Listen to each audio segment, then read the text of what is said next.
Hi friends, happy Deepavali. ఈ దీపాల వెలుగులు మీ కుటుంబాల్లో, మీ జీవితాల్లో ప్రతి విషయంలో ఇలాగే వెలుగుగా సంతోషంగా ఉండాలని, ఈ వెలుగులు విరజిమ్మాలని, నవ్వుల రూపంలో విరజిమ్మాలని, ఏ విధంగానే సరే ఐశ్వర్యపరంగా అయినా, ఆర్థిక పరంగా అయినా, ఆరోగ్యపరంగా అయినా అందరూ వెలుగులతో నింపుతూ సంతోషంగా మీరు, మీ కుటుంబం, మీ పిల్లలు, పెద్దవాళ్ళందరూ కూడా జీవించాలని, ఆనందంగా జరుపుకోవాలని మా సబ్స్క్రైబర్స్కి కానీ వ్యూవర్స్కి కానీ కొత్తగా చూసేవాళ్ళకి కూడా శుభాకాంక్షలు తెలియజేస్తున్నాను.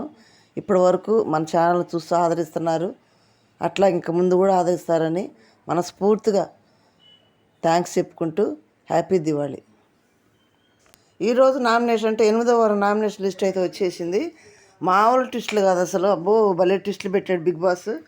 ఒకసారి ఎవరెవరు నామినేట్ చేశారంటే ఇమ్మానియల్ని దులిపొదిలి పెట్టారంట. తర్వాత నెక్స్ట్ ఆయేషాను కూడా అందరితో గొడవ పడతారు, నీదెవరు తెలియదు అన్నట్టు ఆయేషాను కూడా తుప్పు వదలగొట్టారంట. ట్విస్టులు తగాదలు బాగా జరిగినాయంట. ఈ నామినేషన్ ప్రాసెస్ ఎలా జరిగిందంటే, కెప్టెన్స్ అయిన గౌరవ్ సోమన్ని బిగ్ బాస్ పిలిచి, మీ ఇద్దరు చెరో ఒకళ్ళు ఎన్నుకోవాలి, వాళ్ళు వెళ్ళి అక్కడ పెట్టిన దాన్ని ఓపెన్ చేస్తే ఏ నెంబర్ ఉంటే వాళ్ళు అంతమంది చేయాలంటే వీళ్ళిద్దరూ ఇమ్మానియల్ని సోమన్ని ఎన్నుకున్నారంట. ఇమ్మానియల్ వెళ్ళి ఒకటి తీస్తే దాంట్లో 5 నెంబర్ వచ్చిందంట, అంటే 5 నామినేట్ చేయాలి. సుమన్ తీస్తే ఆయేషాని పిలిచాడంట. సుమన్ ఆయేషాని పిలిచి తీస్తే 2వ నెంబర్ వచ్చిందంట, 2 నామినేట్ చేయాలి. అప్పుడు ఇమ్మానియల్ ఎవరెవరు నామినేట్ చేశాడంటే, మామూలు ట్విస్ట్ కదబ్బా, తనుజాని, కళ్యాణ్ని, రీతుని, దివ్యాని, రమ్య నామినేట్ చేశాడంట. చూడండి. నెక్స్ట్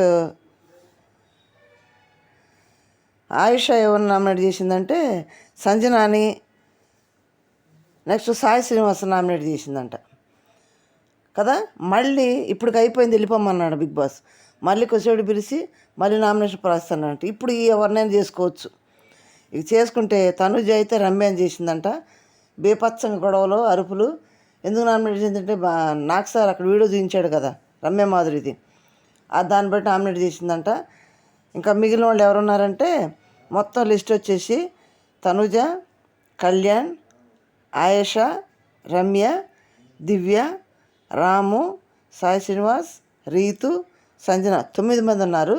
కానీ ఈ 9 మందిలో చిన్న ట్విస్ట్ ఏంటంటే, కెప్టెన్స్కి ప్రత్యేక అధికారం ఉండేది కదా, ఎవరినన్నా కాపాడమంటే సేవ్ చేయమంటే గౌరవ్ వచ్చి ఆయేషాని సేవ్ చేశాడంట. ఎందుకంటే మొన్న గేమ్ బాగా ఆడింది కదా, అసలు ఫస్ట్ వెళ్ళింది తనే, కీ తీయటం లేట్ అయిపోయి ఓడిపోయింది కాబట్టి గేమ్ బాగా ఆడిందని తను సేవ్ చేశాడంట.